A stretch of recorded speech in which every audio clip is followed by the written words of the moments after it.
That's way better. The scariest story I've ever read was written over 100 years ago by Jack London. It's called To Build a Fire. This story has very few hallmarks of your typical horror writing. There's only one human character, and he is generally very sane.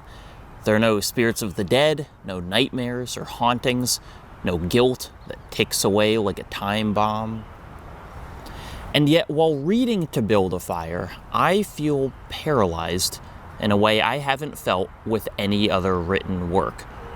It is all of 16 pages long. It is about a man freezing to death.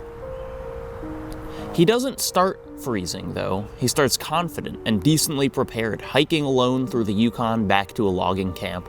The narration even describes him as quick and ready in the things of life. But as becomes immediately apparent, it only flatters him to highlight his naivete. Should he be traveling with only a dog as a companion?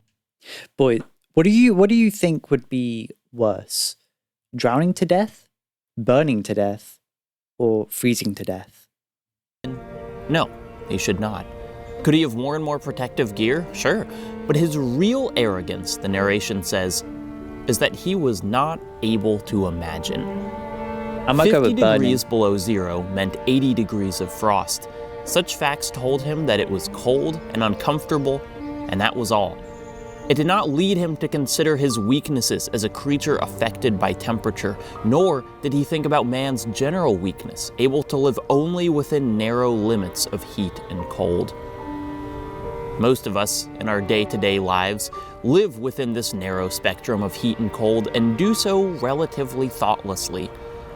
Although we may not enjoy being cold, although we may build our houses and societies to avoid it, true phregophobia or cryophobia, fear of the cold, isn't a common one. Maybe it's because the cold feels predictable, kept in check by a calendar. Maybe it's because we can always bundle up, just keep putting on layers.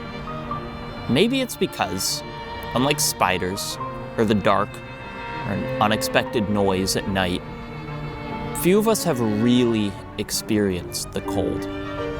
Few of us have seen how ruthlessly it will break body and mind and spirit. The cold magnifies our flaws, reveals our every imperfection. It does not forgive mistakes.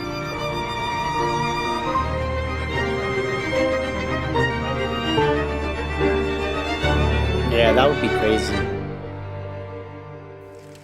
In To Build a Fire, the air is colder than 50 degrees below zero, colder than 60 below, colder than 70. The man's mouth is frozen closed. Chat, what's like the worst temperature you've ever been in? Like the coldest? I think mine was like -10. That was tough. That was tough. Something he expected. The tobacco juice from the chew in his cheek forms a long yellow icicle from his lips. He feels his nose begin to freeze, although this doesn't bother him too much. Many short stories, particularly horror ones, are made by their twist endings. It's not until the twist, the last paragraph, or even the last sentence that we truly understand what's going on.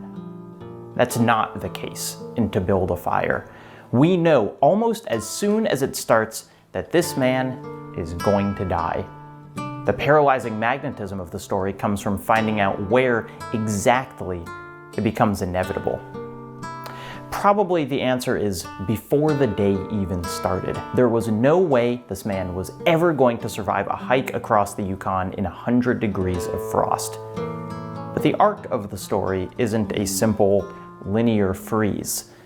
It's a horrible series of dominoes that fall one after the other. The first domino, probably, is the man plunging his leg into an icy pool just below a frozen riverbed. He had been carefully walking along this creek. He had signs of hidden water. It didn't matter. But a frozen leg is only a death sentence if one can't build a fire, and the man can. He sits down with his frozen leg and patiently builds it the way you need to build a fire, growing slowly from scraps of bark and dry grass to full-size sticks. Feeling begins to return to the man's fingers and toes, and the way London describes the feeling leaving your extremities in the cold is poetic, but not inaccurate. He says that the blood of the man's body shrank back from the cold, withdrew from his digits, because the blood was alive. The blood was trying to get away from the freeze. In reality, your hands will lose their warmth, lose their hot blood within seconds. In these situations of extreme cold, the temperature of your hands will drop more than 30 degrees from your body's typical 98.6 to closer to 60.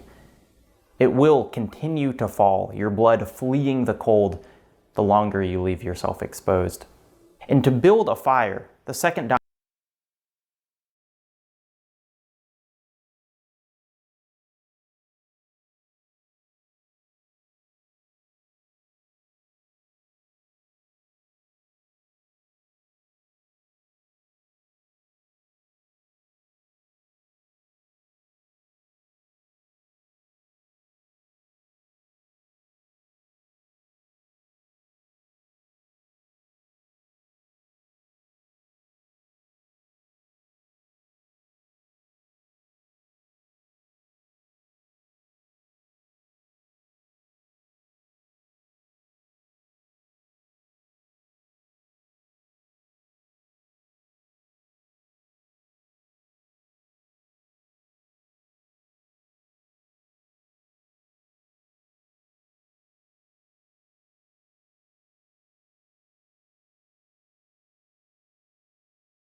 domino falls just as the man starts to warm his hands and feet.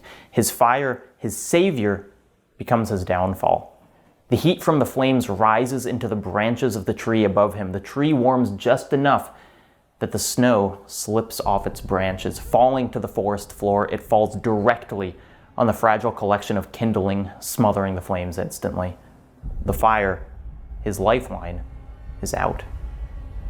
This is the first time in the story where the man realizes how dire a situation he's really in. London writes that the fire being snuffed out was like hearing his own judgment of death. But he continues to fight.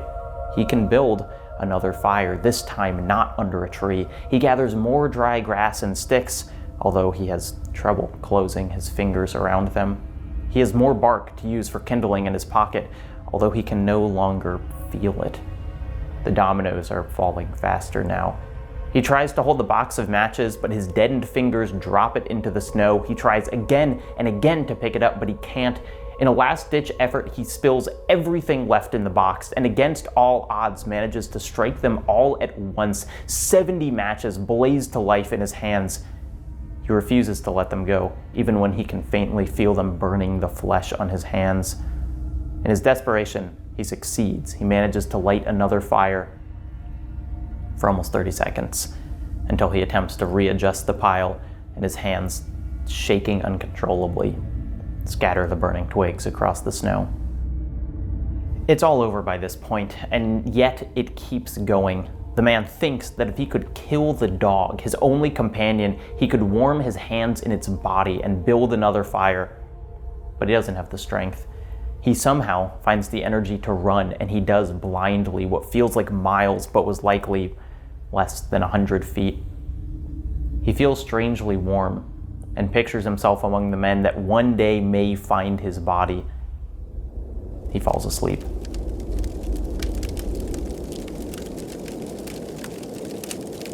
Fear of the cold is almost always paired with the danger of isolation.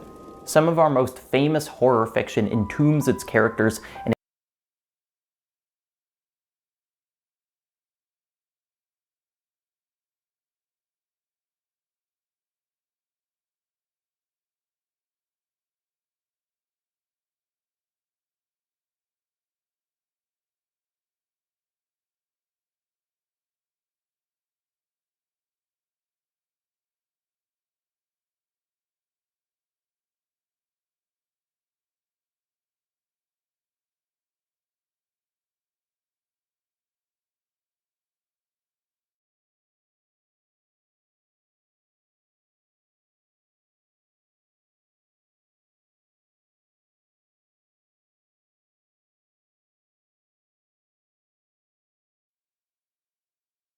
a near impenetrable blanket of frost, the cold acting as a barrier between them and safety. In The Shining, for instance, Jack Torrance and his family go to live at the Overlook Hotel during the winter, intending to do some upkeep on the premises and enjoy the weather-enforced family time. But as the cold closes in, the snow walling off the hotel from the rest of the world, the winter season of the Overlook Hotel instead externalizes the danger of the story. Threatened by the increasingly deranged Jack, Wendy and Danny are unable to reach out, unable to escape. They are trapped by the cold, just as they're trapped by Jack's abuse. Within The Shining, there's also the unspoken notion that nothing, not the people, nor even the hotel itself, is designed for this kind of cold.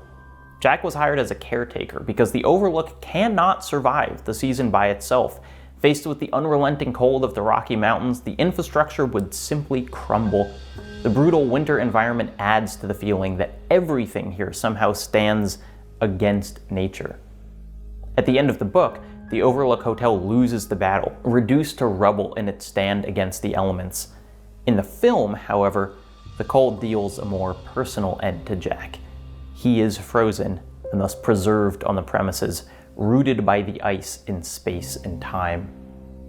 In John Carpenter's The Thing, and the short story it's based on, the blasted frozen desert of the Antarctic similarly serves as a wall between the characters and the rest of civilization.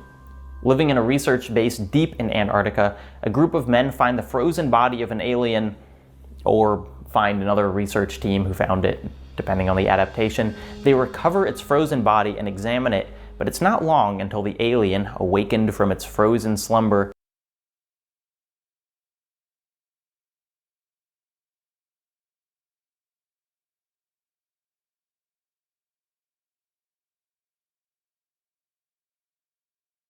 starts to slaughter and impersonate the crew. Although the titular thing is an abomination, a horror, the men stay close to it because they simply have no other choice. The alien may kill them, the cold will, no question. In the story, even before the creature is revealed, the outside is simply referred to as white death, death of a needle-fingered cold driven before the wind, sucking heat from any warm thing. The Antarctic is alien to the humans too, more similar to the surface of a barren moon than any other landscape on Earth. Externalized danger, once again causing interior panic. Every struggle exacerbated because of the inhuman cold around them in the never-ending night. But in both The Shining and The Thing, the cold refuses to discriminate between pro and antagonist. Jack freezes within the hedge maze, no amount of manic energy able to combat the ice. In The Thing, the Antarctic is ultimately what preserves the rest of humanity. Although every man at the research station is destined to die by one method or another, the alien is trapped there too. The cold is the great equalizer. Nothing, man nor beast, survives that cold forever. But that doesn't stop them from trying. Perhaps the most famous story of real-life survival in the Antarctic is Admiral Richard Byrd, an American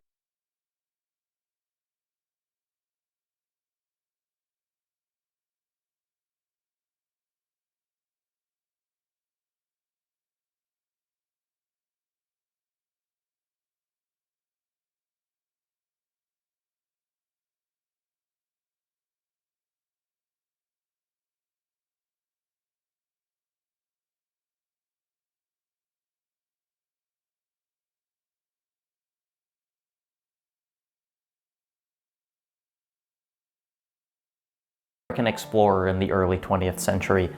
Byrd and his expeditions were responsible for several Antarctic experiments and achievements and meteorological readings, etc. Byrd was notably one of the first two people to fly over the South Pole in a plane. His rounds of funding for exploration laid the groundwork for much of the research still being done today. But that's not the reason why people know who Richard Byrd is. He's famous because for 5 months of the Antarctic winter, he lived alone in a shack in the continent's interior, while everything for 100 miles tried to murder him. Bird's stated purpose for spending the winter so far south was to gather scientific data, and the reason he claimed to go alone was because there wouldn't be room for three, and two might just annoy each other. Seriously. But in Alone, his memoir of the expedition, the streak of pride that runs through the whole thing is undeniable.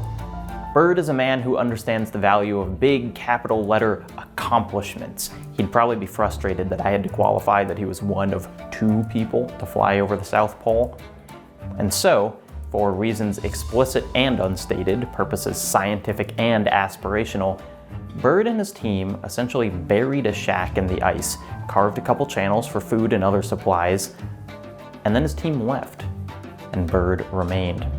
The first part of Bird's stay in the cold goes shockingly well. He takes his weather measurements every day, he creates little projects for himself, organizing the food and emergency supplies, he goes on walks, he reads. It's never easy. It's always living in a fundamentally inhospitable environment, but things go about as well as he hoped they would. However, he knows this accord with the elements is a tenuous one. In his memoir, he writes, "Relax once in the polar regions, and the artificial wall of security which you have so painstakingly erected about yourself may give way without warning." With so many choices. I don't think Bird would ever say he relaxed, and yet his artificial walls did indeed begin to crumble. Perhaps the single most dramatic instance was during what was supposed to be a routine wind speed reading. He opens the door to his shack and steps into a blizzard, a solid wall of snow, white death. He writes that millions of tiny pellets exploded in my eyes, stinging like BB shot. He writes that in the senseless explosion of sound, you are reduced to a crawling thing on the margin of a disintegrating world. Nothing will so quickly isolate a man. He steps out into the blizzard, and the gale scrambles his sense of surroundings, and in an instant, the door back into the shack freezes shut. There's another man who lived alone in the cold, slightly less famous than Richard Bird, slightly more bizarre. Christopher Knight lived as a hermit in the woods of northern Maine without permanent shelter and almost completely isolated from other people for 27 years. He stayed in a camp built in a near-invisible clearing between rocks in the forest. He stole from nearby houses. He lived there for almost 3 decades and only spoke to another person once. A startled, "Aye," as he encountered an unexpected hiker. Knight was so determined to be alone and so paranoid of his camp being found that he never lit a fire. Not once. He survived 27 winters of Maine outside without heat, with scavenged camp materials and a single-minded determination not to die. Winters in Maine, though not Antarctic cold, can drop to -40 degrees and below, and yet somehow, Knight's strategy for survival relied almost exclusively on determination. Far from hibernating, he feared that the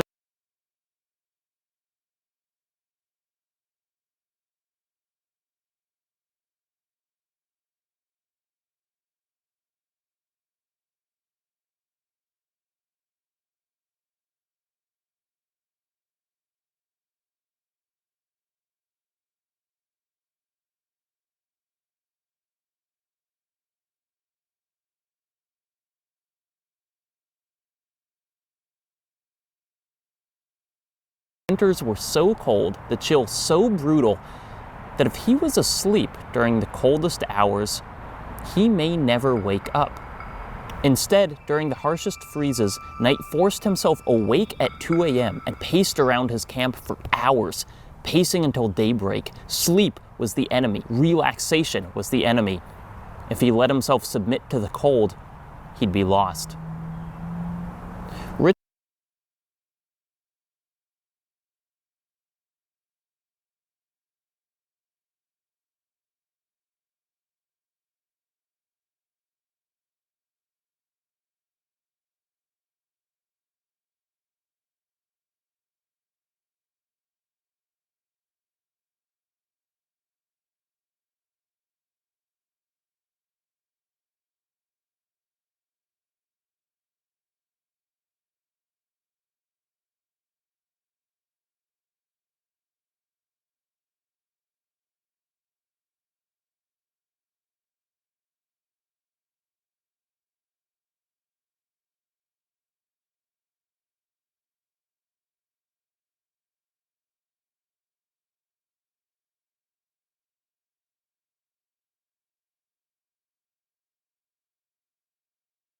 Richard Bird didn't die when the door to his shack froze shut. He remembered a shovel that he left outside, managed to brace himself against his ventilation pipes, wedged the handle under the grip of the door, and strained until it popped open. Collapsing inside, he reflected that there were actually harder ways to die than freezing to death. A couple more minutes out in the cold, and his senses would have given way to a lush numbness, a desensitization that makes dying seem easy. The closest Bird came to dying was not easy, though, and it was not as simple as freezing to death. Instead, it started slowly. He noted in his diary one day that he felt strangely depressed, though nothing particular seemed wrong. This feeling of listlessness continued. His ability to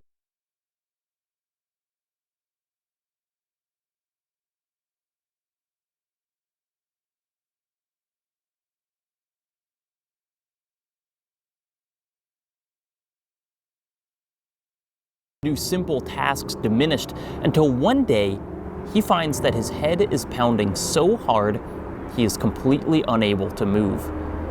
His stove, as it turns out, hasn't been ventilating properly. Carbon monoxide from the burning fuel has been filling the shack with a slow stream of poison, gradually robbing Bird of all of his faculties. And so now, in the Antarctic winter, he faces an impossible choice: continue suffering from the poison that leaves him more bedridden every day, or turn off the stove, the thing that was poisoning him, the only source of heat in his world. When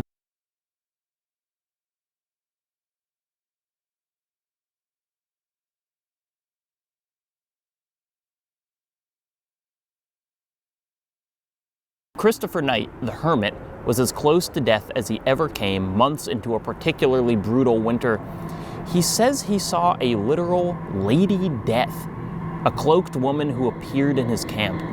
He was out of food, out of propane. He was freezing to death in his bed. He recognizes now that Lady Death was probably a hallucination, probably some fevered vision, but he isn't entirely sure.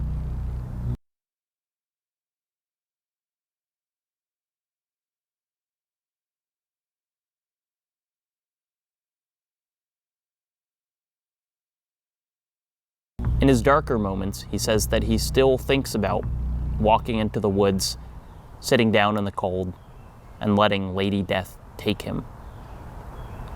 While Bird lay unable to move in his shack in the Antarctic, he measured the cold by how far the frost crept up the walls. The temperature sank impossibly, 70 below outside his shack. His single room was engulfed by ice. "I lived 1,000 years," he wrote, and all of them were agonizing. Bird's original plans were to stay 8 months in the shack. Even in the depths of his poisoning, even facing near certain death, he refused to tell base camp how poorly he was doing. Like the entire expedition, this was caused by a mix of practicality and pride. He feared that those who tried to reach him would perish on the way. His vanity would not allow himself to admit just how dire things had become. Fortunately for him, however, the men he was corresponding with noticed the steady decline of his Morse code. After 4 months, it was nearly unintelligible. Dots and dashes betrayed just how close Admiral Richard Bird was to death. After 5 months, he was rescued. Both men almost died in their self-imposed deep freeze. Both very nearly lost themselves to that white death. And yet, in that time, both undeniably also experienced something close to euphoria. Richard Bird writes rapturously about the spectacle of the aurora, its undulating serpentine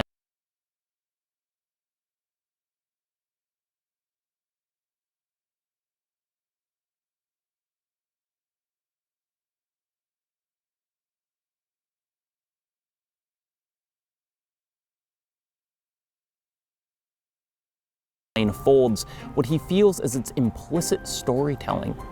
He pictures the light shows in the dark Antarctic night as somehow a representation of good versus evil. There are stretches of time when he feels the cosmos are telling him what it means to be alive. He says that these shows left him with the tingling feeling that I had witnessed a scene denied to all other men. For Christopher Knight, a man who sought isolation to a more extreme extent than almost anyone else, the deep freeze of winter offered the complete opposite. A sort of divine pause, the only time of the year when everything stopped, no sounds of humans, animals, or even the rustling of the leaves. After he was forcibly removed from his forest hideout, it seemed that the memory of winters lost bore heaviest on him. What I miss most in the woods, Knight said, is somewhere in between quiet and solitude. What I miss most is stillness.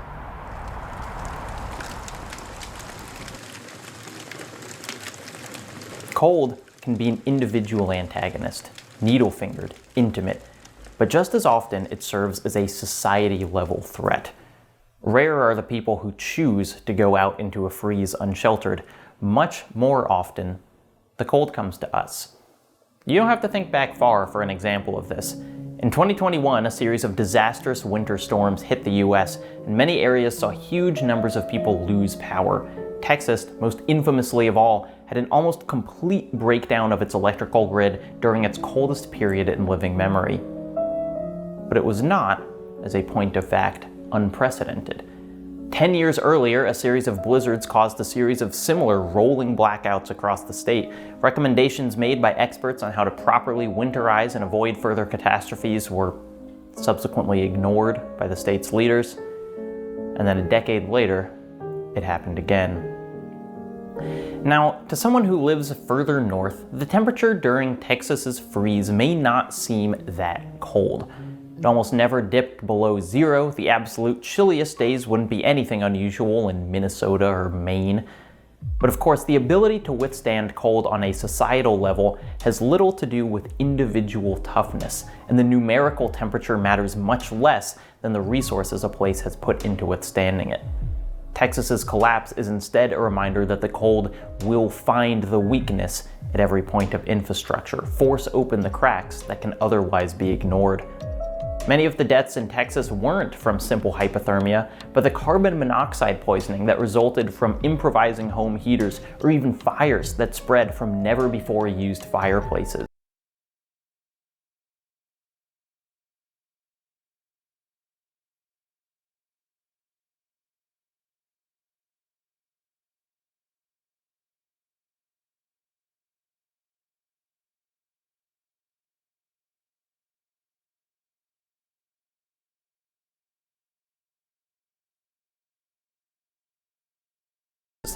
Water pipes burst, streetlights blackened, people were forced close together in shelters despite the ongoing presence of a global pandemic.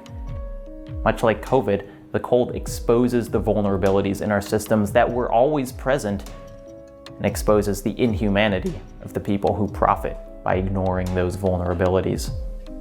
And when I look at Texas, I don't see a freak accident, but the beginning of a trend.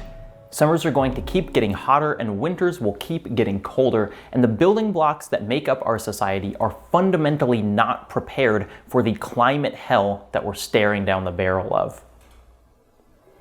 But you gotta admit, makes a great story. This is the basis for Bong Joon-ho's Snowpiercer, a movie set in an apocalyptic ice age brought on by climate change. It's also the background quote-unquote science for The Day After Tomorrow, my personal favorite big disaster movie. It's also the context for the survival sim Frostpunk, a game bold enough to ask, what if SimCity, but with frostbite-based amputations? Frostpunk takes place in an alternate history 19th century in which an unexplained sudden ice age decimates most of Europe, leaving scant few wandering bands of people and even fewer coal-powered generators that maybe, if you plan things exactly right, can keep humanity alive through the plummeting temperature. But Frostpunk is not, at least initially, a game that lauds players with easy victories in civil engineering. Although the game can be min-maxed to perfection, my experiences with it were far more like Jack London's story, a series of ominous dominoes toppling one after another. Except in this case, it's not one person, it's a city, and in this case, I didn't even realize they were falling until far too late. Managing your city is a challenge of managing many different resources and conditions, a juggling act of making sure you have enough wood, steel, and coal, enough houses so people don't have to sleep unsheltered, enough medical clinics that the sick can recover and quickly get back to work. For me, it was always about two things too many. I'd be really proud of the amount of wood I had stockpiled, and then realize that our food reserves had been totally used up. At multiple points, I had to turn almost the entirety of the city's labor force into a coal gathering machine, ignoring every other problem because, if we ran out of coal to keep the heat on, none of the other problems in the city would matter. My adherence to a moral city, my refusal to enforce 14-hour shifts or put children to work, meant that we were constantly on the precipice of disaster.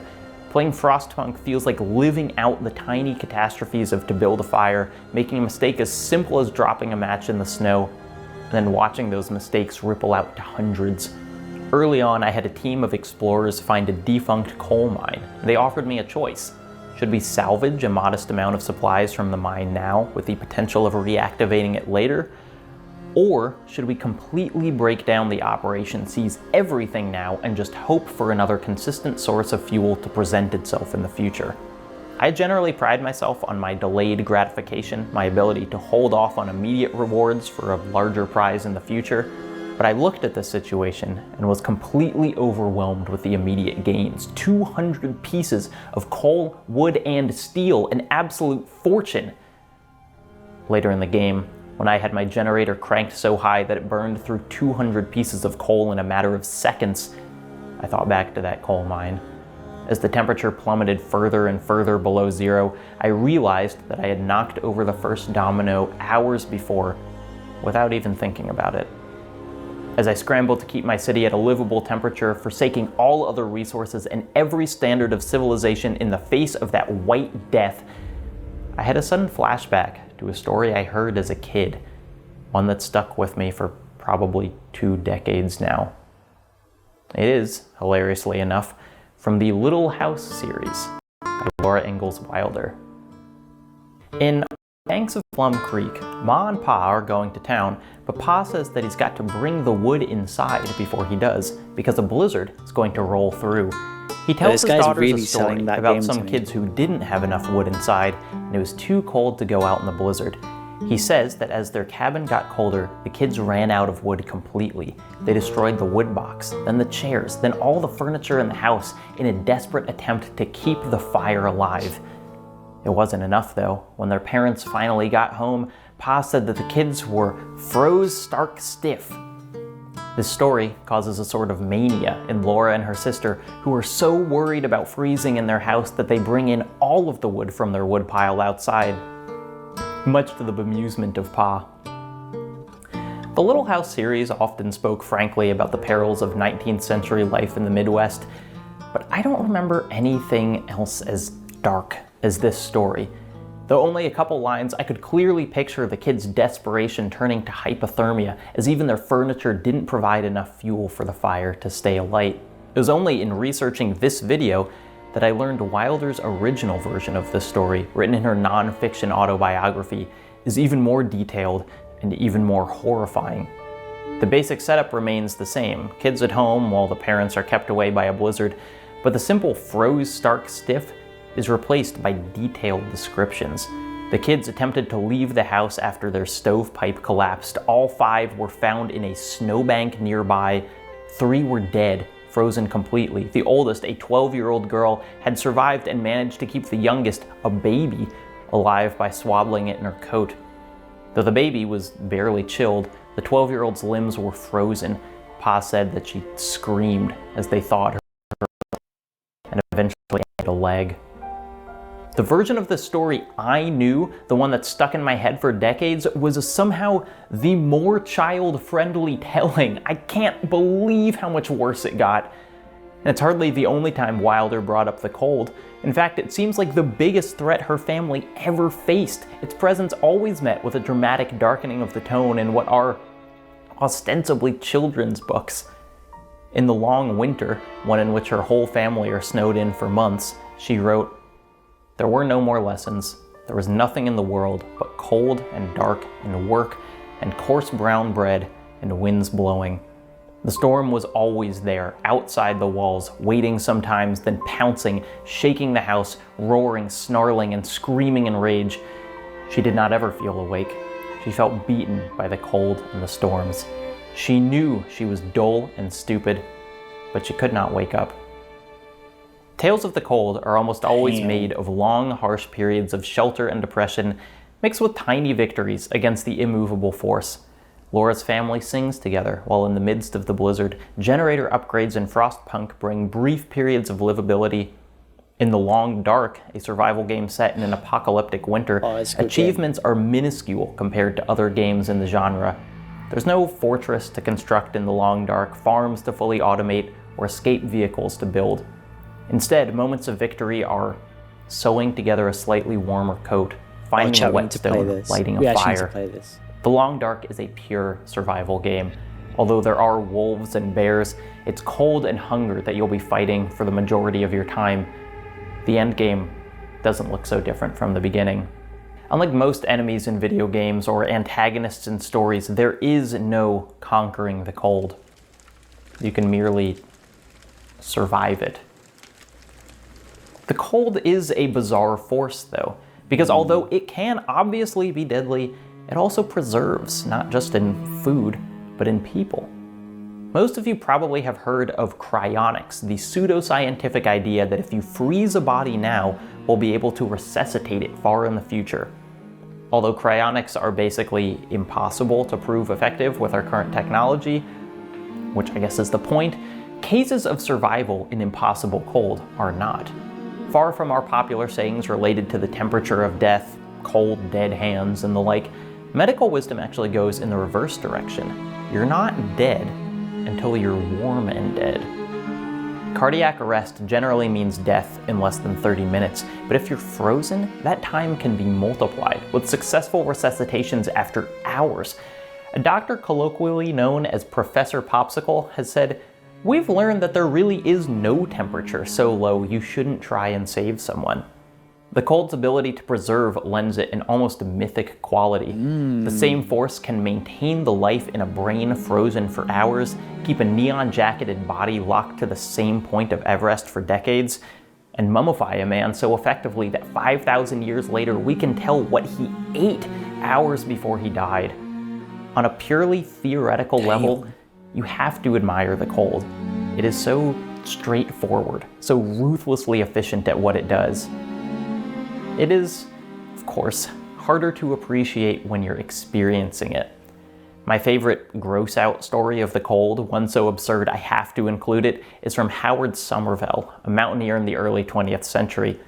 Somervell was on one of the earlier attempts to summit Everest, but as the team climbed higher and higher up the mountain, he found himself seized with coughing fits. Somervell eventually coughed so hard that he felt something stick in his throat. He actually begins to choke. He can't call out for help. He sits down in the snow to die, and then finally manages to hack the thing in his throat out into the snow. It was a piece of his own larynx, frostbitten and detached from his innards. What? He was fine, by the way. Made it back down the mountain, lived another 50 years, just left a little bit of himself behind. Almost 90 years after Somervell's adventure, a Friday in late November 2009, I went on a trip to Grayson Highlands, Virginia with some friends and their parents. Innings? Our plan was to hike in, camp a couple nights, explore the trails while we were there. Grayson Highlands is gorgeous, by the way. Most of the mountains are heavily forested, but these are bare, with long sections where you can walk along clear ridgelines. There are rocky outcroppings and beautiful overlooks. It's one of my favorite places in the state to hike. We arrived around noon and started to walk. It was chilly, but in the fun sort of way, the activity of the ascent keeping us warm. It was exciting that the wind occasionally gusted hard enough to almost knock us over. I can't remember exactly when the temperature started to drop. I do know sundown would have been about 5 p.m. I just remember that those gusts started to cut straight through the light windbreaker I was wearing. My flexible gloves didn't seem to retain any heat at all. Looking back, I don't think it was that cold taken in pure degrees. I doubt it sunk much below 15. But in real terms, I was simply unprepared. I had the equipment needed for a sunny fall hike in a southern state, not an overcast mountaintop with sudden temperature changes and a constantly howling wind. To once again quote Jack London, the forecast for that day told me that it was cold and uncomfortable, and that was all. It did not lead me to consider my weaknesses as a creature affected by temperature. I remember getting to our campsite, reaching into my tent bag, and being completely unable to determine if what my numb fingers were touching was the canvas of the tent or the poles that would form the frame. I dumped the whole thing out on the ground and tried to pick up the poles to snap them together, but simply couldn't make the connections. 12 years out, I couldn't tell you if the problem was exclusively physical or if my brain had also somehow been deadened. What I know is I stood there and made no progress, increasingly frustrated and alarmed that I couldn't do the single action. I feel like we've all been there though, where like we've been so cold that our hands freeze to a point that we can't really feel what we're trying to grab. Like generally our hands can't feel anymore. I feel like we've all experienced that at least once.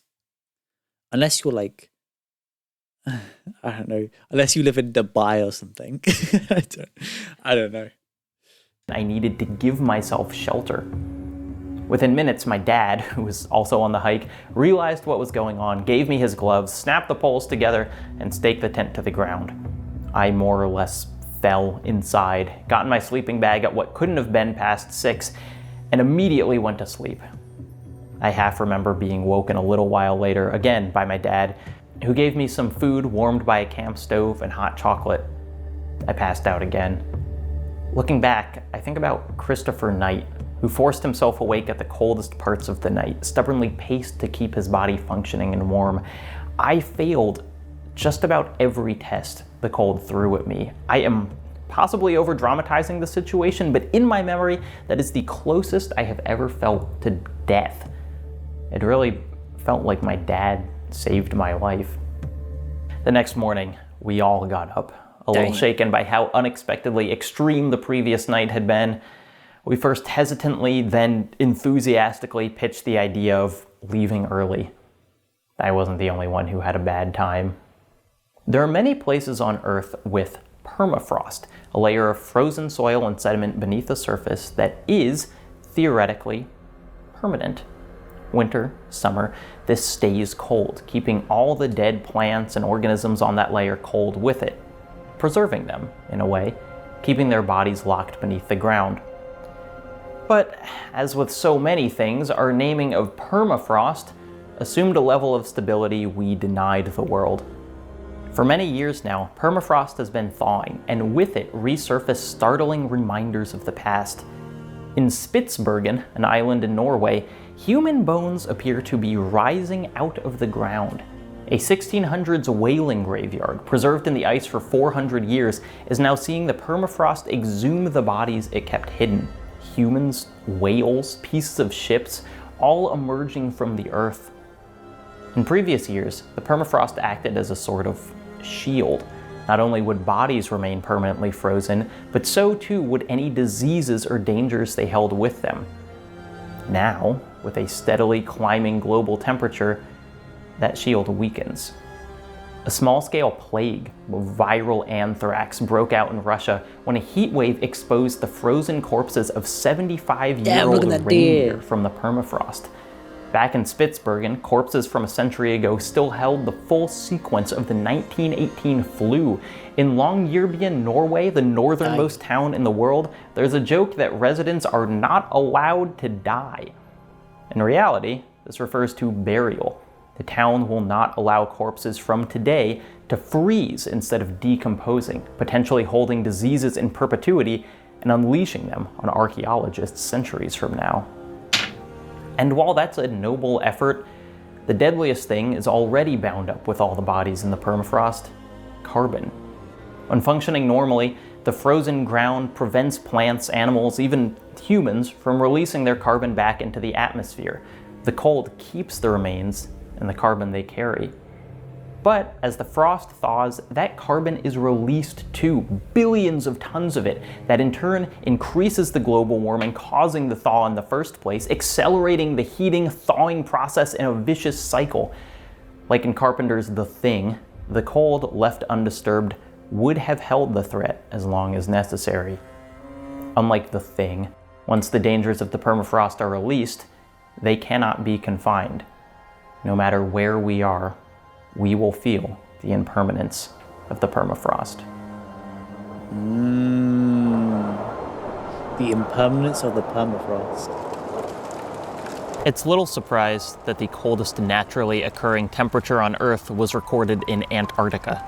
It's either 128 or 135 below, depending on if you want ground level or satellite measurements.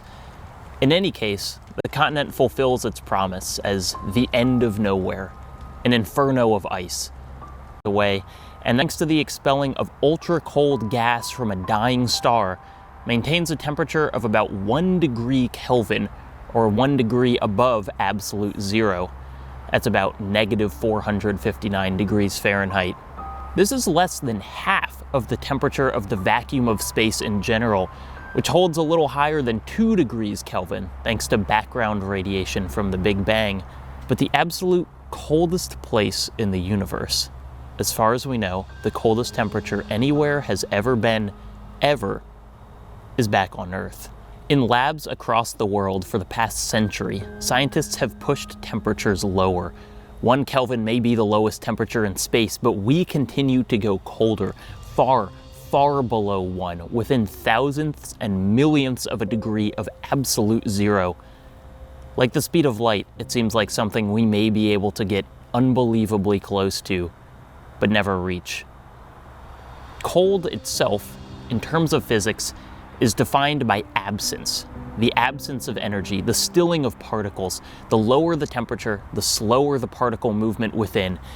In the theoretical, impossible object at absolute zero, there is no movement whatsoever. Every particle within the object would be at rest. In a poetic sense, the hermit Christopher Knight was correct from a physics standpoint when describing the quiet of winter. Somewhere in between quiet and solitude, what I miss most is stillness. Damn. It will take until the end of the universe for natural temperatures to best those created in a lab on Earth. When every star has gone out and every black hole has evaporated and the radiation from the Big Bang fizzles away, all the nothing that exists will reach the same temperature, some impossibly small decimal. Still, not absolute zero, but about as close as anything will ever get. We, as humans, are inherently fallible. We build houses with Is that the whole logic behind Kelvin? It's like nothing can be negative Kelvin.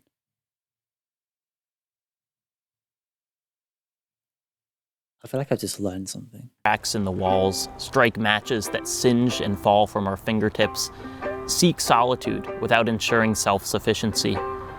Unfortunately for our survival, we are generally insulated from these mistakes. A cracked wall, a singed finger, is a setback, not a catastrophe.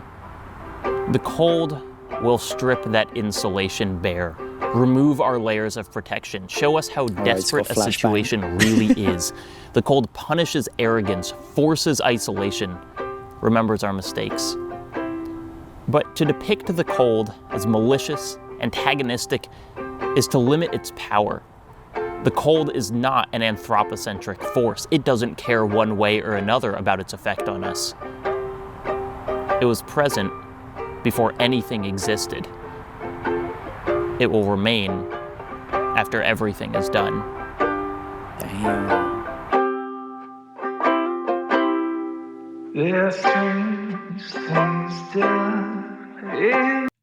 That was a very good video. That was really, really good. I enjoyed that. I like that a lot. What I also did learn is coldness is like, it's like envelops most of the universe, right? Most of what we know of the universe is cold. You know, there's like suns and planets that make things hot or cold, but the space between it all is always so much larger and so much colder. But at the same time, it's easy to get stuff hot, like, you know, 10,000 degrees Celsius or whatever. But like the coldest it could ever be is like 200, minus 200 Celsius. I'm just saying shit. Okay, that was a really good video though. I liked it.